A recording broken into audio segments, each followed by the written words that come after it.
Salut à tous, bienvenue sur une nouvelle vidéo des Indomptables Dauphinois. Aujourd'hui on est parti pour une nouvelle merveille du Dauphiné. Donc on va aller à ce qu'on appelle la fontaine ardente. Donc en fait, bon, je vous expliquerai le phénomène un peu plus tard, mais en gros on va voir de la flamme.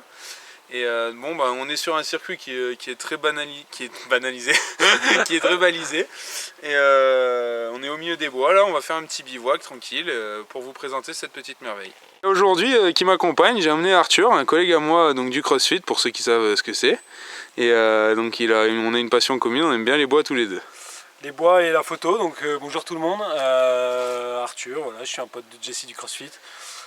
On est venu faire un peu voir qui est-ce qui marchait le plus vite, mais en tout cas on a à peu près la même notion de la géolocalisation.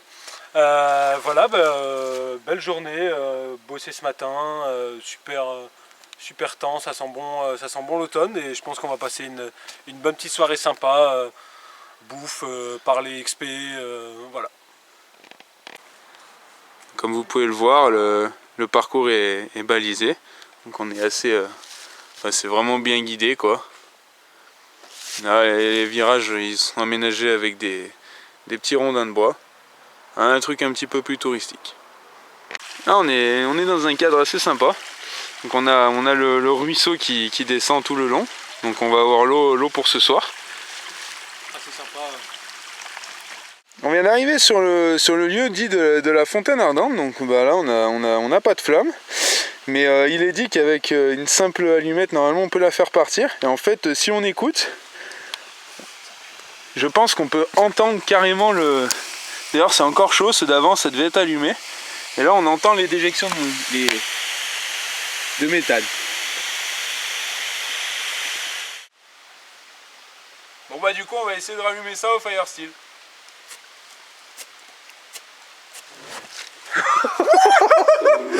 Ah c'était quand même géant. Donc il faut savoir qu'en fait la fontaine ardente est appelée comme ça parce qu'à l'époque la flamme elle sortait de l'eau. Donc c'était un lieu qui était dit maudit, mais normal, il faut imaginer les croyances de l'époque. Il y a des traces de la fontaine ardente 300 après Jésus-Christ. Donc il faut imaginer, on savait très peu de choses comparé aujourd'hui.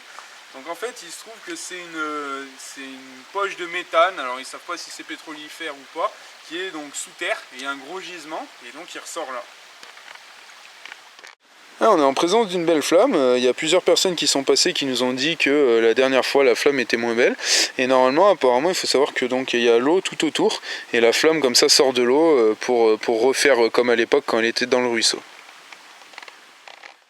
Donc, du coup pour ce soir on va sûrement se caler par là. Donc moi je pense que je vais me mettre là où il y a le rond de feu des touristes. Et Arthur va sûrement se mettre là-bas. Enfin bon, on va bien voir ce qu'on fait.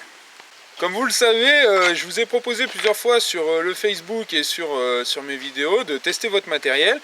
Donc j'ai David, il se reconnaîtra sur Facebook et en regardant ma vidéo, qui m'a envoyé donc une petite hachette, une hache et une scie fixe, donc dans la housse, à tester pour lui. Donc je le remercie encore parce que du coup il me laisse le matos. Puis on va voir un peu ce que ça donne rapidement sur une section de bois. Bon, du coup en premier on va essayer la grosse hache.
suis en train de me faire une petite massue pour que tu m'apprennes les règles de l'art du bâtonnage. Bon, certes, je pense que c'est une massue qui est plus à ta taille qu'à la mienne. Mais je pense qu'on peut arriver à faire quelque chose de... Bon alors, vous l'aurez compris, c'est mon premier camp.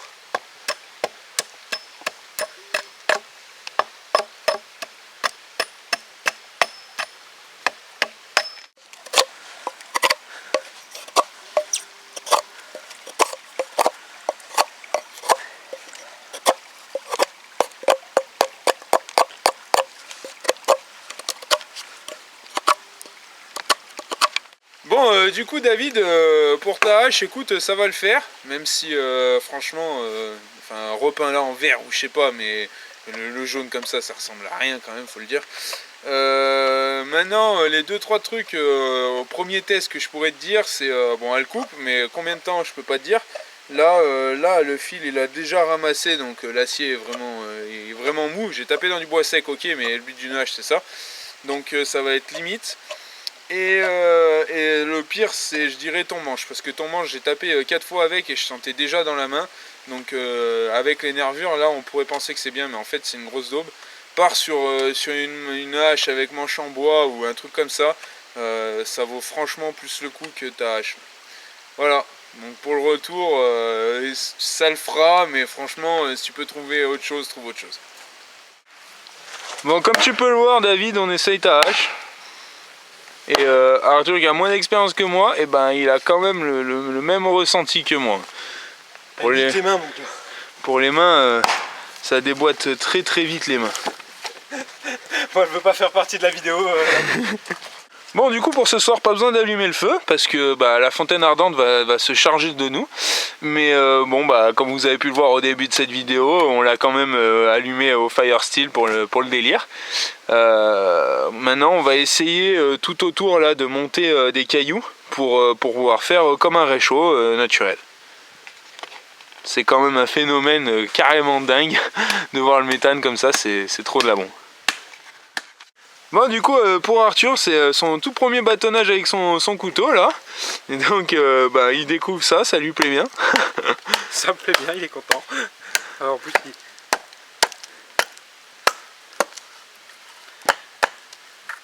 il se fend plutôt pas mal. Ah bah.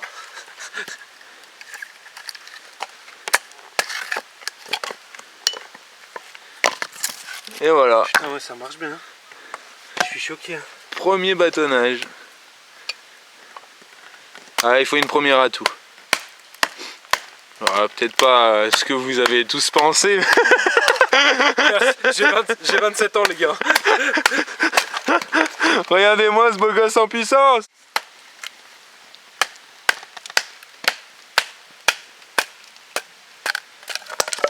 Voilà les gars, 25 € à Decathlon. Baladéo, jusque là pour l'instant il tient.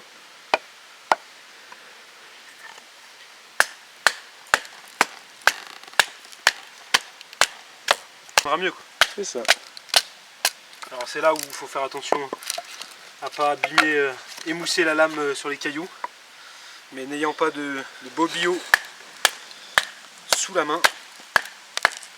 Mais écoutez, je suis agréablement surpris. Un beau nœud. Par la puissance du bâtonnage avec vos couteaux là.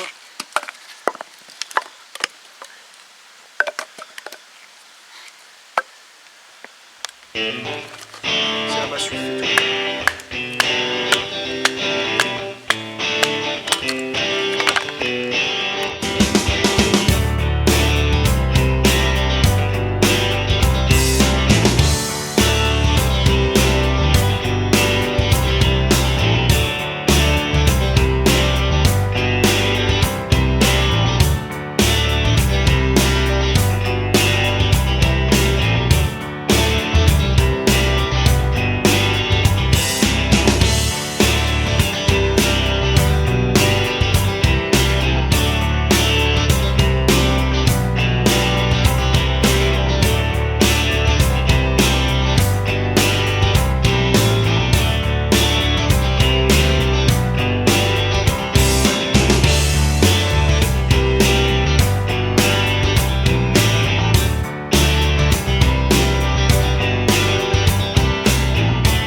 Bon, du coup voilà le bébé d'Arthur.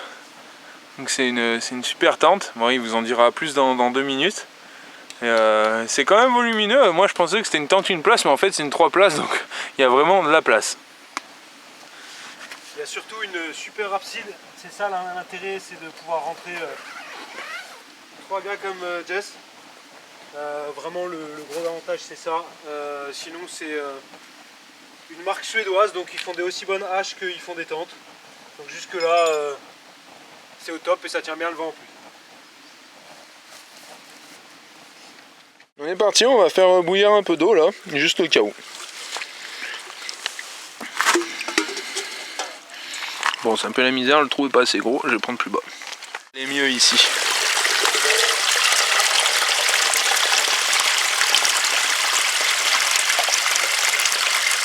Comme vous avez pu voir, j'ai fait l'espèce de réchaud là autour de la fontaine. Donc j'ai mis de la terre glaise avec les cailloux pour boucher les trous, en laissant une ouverture ici pour qu'il y ait le tirage. Et puis voilà, donc là je viens de mettre l'eau à bouillir. Comme on peut voir, ça fait un méchant réchaud, donc ça a l'air bien sympa. Je pense que ça devrait être rentable.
Bon, du coup là on peut voir le couchage d'Arthur, donc pour la nuit il dort dans sa superbe tente là suédoise.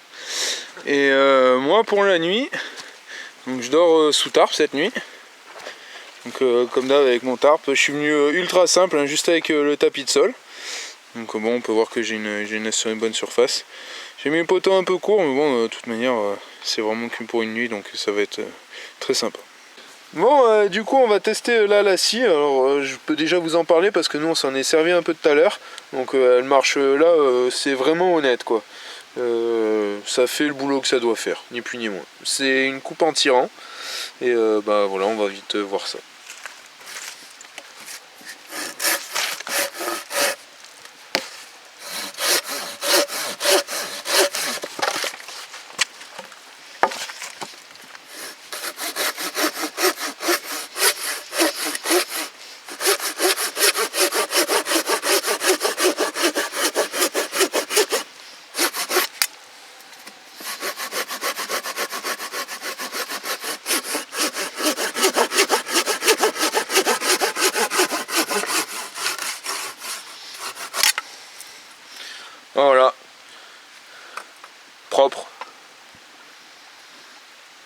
Bon, du coup, c'est vraiment sympa là, cette fontaine ardente. Pour moi, c'est vraiment une découverte.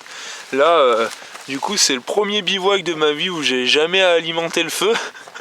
C'est trop fort. Là, on peut voir donc la fontaine et au fond, bah, y a juste rien. On a mis un bout de bois pour délirer, mais il y a rien.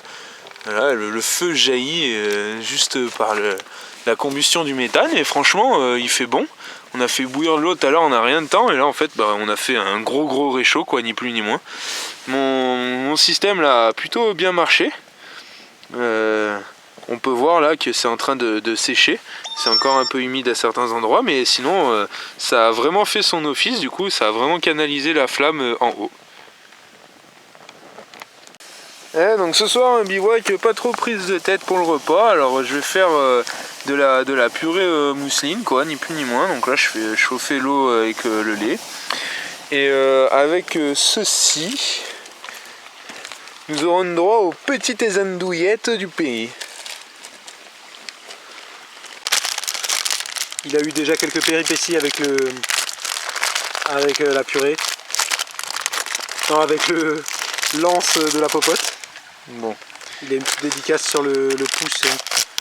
Alors pour la cuisine, un petit SI5, il n'y a rien de mieux. Et là, je sais pas, ah voilà, si on voit, une belle petite casse dédiée de la part de la popote. Regardez comment il fait ça avec amour. Et un SI5. Ouais. Le SI5 est primordial, voilà, pour remuer, ça donne une certaine onctuosité à la purée. Primordial.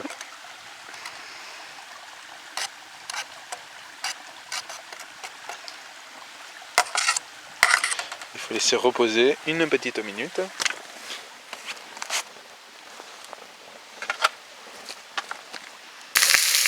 Et c'est parti, on a les andouillettes qui sont en train de frémir là sur le feu. Alors on peut voir c'est vif, hein. Ça marche vraiment pas mal. Hein. Là ça donne. Hein.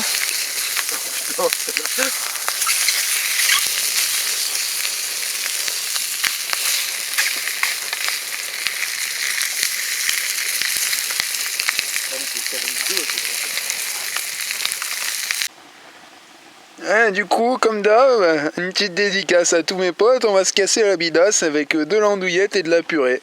C'est très simple, mais je pense que je vais me casser le ventre. Qu'est-ce qu'il en pense, Arthur? Que je me casse déjà le bide. Sacrément bon. Bon bah voilà, une bonne soirée en perspective et un foyer qu'on n'a pas besoin d'entretenir. C'est vraiment la classe. Bon voilà, donc on va passer à la petite page historique sur cette fontaine ardente. Donc je vous expliquais tout à l'heure rapidement, c'est du méthane en fait qui brûle constamment, qui a trouvé une sortie en fait dans le sol ici. Donc il faut savoir que cette fontaine elle existe depuis très très longtemps, comme je le disais aussi tout à l'heure. Donc il y aurait Saint Augustin, donc une personne ayant vécu de 354 à 430 après Jésus-Christ, qui a écrit dans le traité de la cité de Dieu, qui a parlé de la fontaine ardente comme de la toute-puissance du Seigneur. Donc voilà, à l'époque en fait c'était vraiment un phénomène bizarre. Donc la fontaine que vous voyez aujourd'hui là, elle est dans les cailloux, mais normalement en fait ça faisait une réserve d'eau et la flamme était au milieu de l'eau.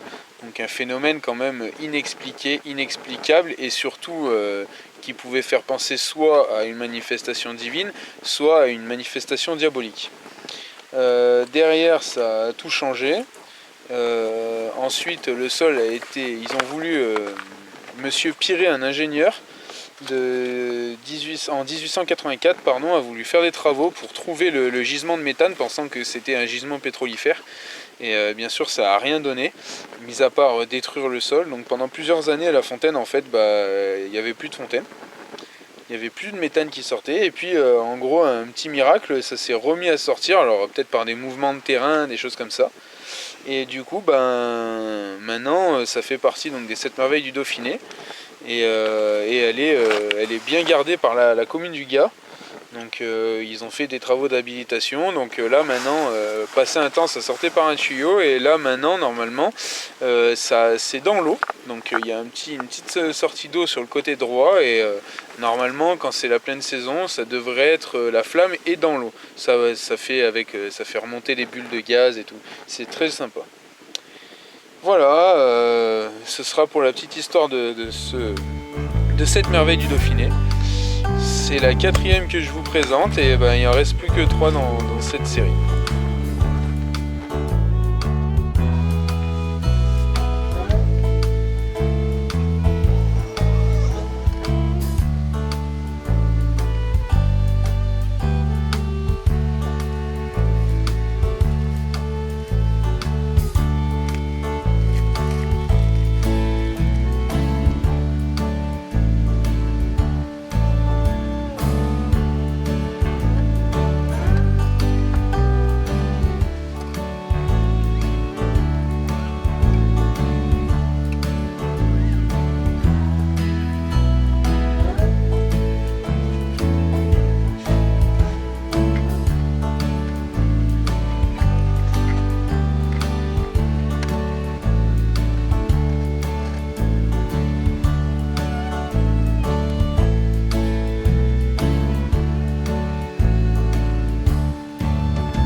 Bon, c'est l'heure de se piéter. Comme d'habitude, vous avez la petite partie de vidéo quand je suis couché. Donc là, aujourd'hui, je dors sous tarp. Donc j'ai pris juste le tapis de sol là, gris quechua. Et sinon, j'ai mon ensemble thermolite, sac de couchage et sursac. Alors, je devrais même avoir chaud logiquement cette nuit parce que là, il fait 9 degrés. On est à 700 mètres de haut, donc c'est pas très haut. Donc, bon, je devrais sûrement passer une bonne nuit. En plus, comme vous allez pouvoir le voir, là-bas on peut voir la fontaine. Je suis vraiment à côté.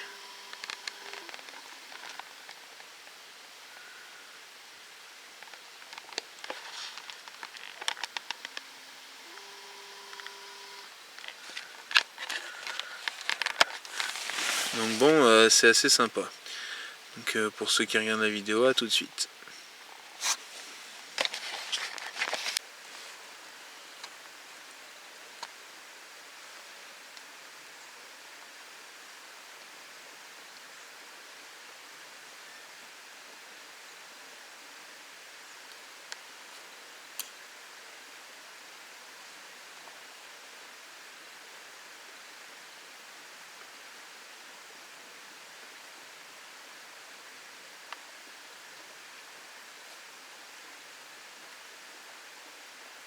Coïncide avec le réveil avec le passage du café.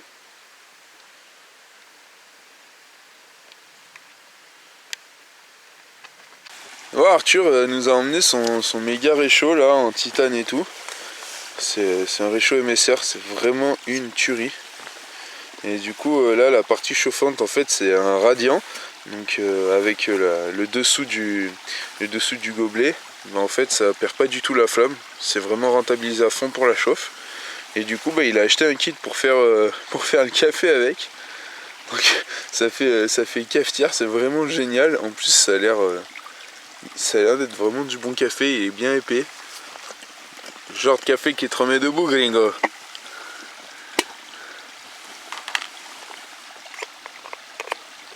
C'est une vraie petite cafetière à piston. Et voilà. bien commencer la journée. Vraiment sympatoche. Bon du coup Arthur à fond ce matin avec le bâtonnage. C'est vraiment une activité qui va kiffer je pense. Et du coup ce petit couteau baladéo qui va plutôt pas mal. Parce qu'il a pas mal refondu hier avec et il a pas bronché le couteau.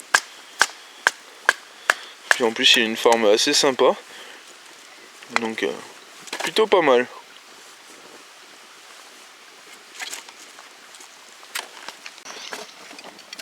On peut voir la fontaine ardente avec ce que j'ai fait hier. Là on voit la terre avec les feuilles. Donc là la terre elle a carrément cramé. Tellement ça chauffe. Mais bon ça a bien tenu avec l'entrée d'air qui est ici. Ça a quand même pas mal tenu. On peut voir dedans là les pierres sont bien rouges. Si on pouvait couper la lumière et d'un coup couper le feu, on pourrait voir. Bon. Mais c'est vraiment assez intéressant d'avoir un foyer auto-alimenté quoi, c'est dingue.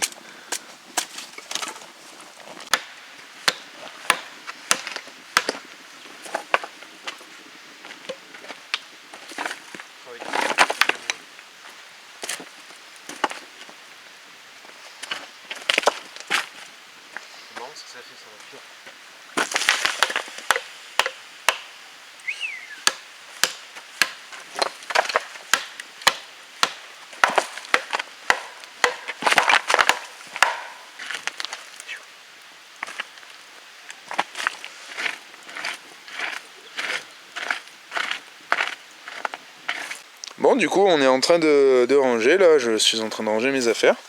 Et il y a Arthur qui est en train de faire pareil, tout doucement il va plier la tente. Donc cette nuit il a pas fait très froid. Moi là j'ai eu 8 degrés. Donc, bon c'est franchement honnête. Super bien dormi. Et voilà. Bon du coup mon retour sur la nuit super, j'ai vraiment super bien dormi. Au sol moi je suis vraiment calé, c'est ce que j'ai expliqué à Arthur parce que je dors déjà chez moi sur un futon donc c'est vraiment raide. Vraiment sympa donc la nuit sous tarpe j'adore ça. Et j'ai dormi jusqu'à 7h30 d'une traite, je me suis réveillé une fois mais c'est même pas à cause du froid ou quoi que ce soit, non, c'est à cause de ma ceinture qui m'a rentré dans la hanche. Donc pas agréable, bah, sinon voilà, super retour. En plus la nuit il y avait le feu au loin donc ça faisait des reflets rougeoyants un peu de partout, c'était vraiment sympa. Bonjour tout le monde, bah écoutez voilà, moi j'ai petit retour sur ma nuit, j'ai plus ou moins bien dormi, je me suis réveillé quand même 5-6 fois mais pas forcément de chaud ou de froid mais peut-être c'était la lumière du feu qui s'allumait continuellement mais c'était assez bien sympa. Pas trop froid, même clairement trop chaud en début de nuit. Il faisait bien 15-20 degrés dans mon sac de couchage, donc un peu difficile. Mais une fois que j'avais aéré un peu le tout, j'ai vraiment bien dormi, en tout cas en termes de qualité de sommeil sur le sac de couchage, là, sur le matelas, vraiment très bien. Pas de bruit en particulier. Les lumières que procurent les flammes infinies, là, c'est assez sympa, ça nous a pas mal bercé. Donc voilà, bonne nuit en tout cas pour moi et réveil avec un bon café dans une super ambiance automnale, au top.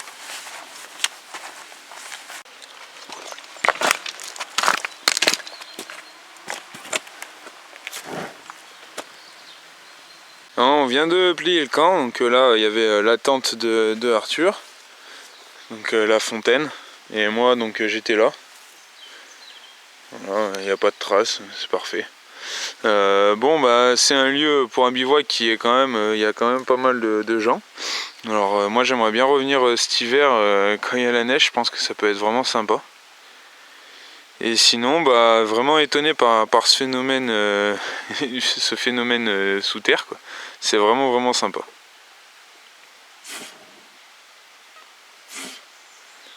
Extinction. C'est bon, on peut partir.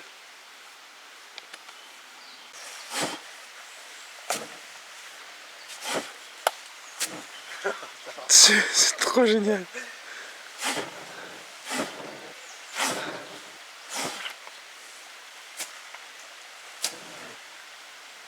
Et ça marche bien. C'est énorme. Bon bah nous quittons ce phénomène de dingue pour rentrer à la maison. Le bivouac est terminé là. Donc voilà, on va rentrer tranquillou à la voiture.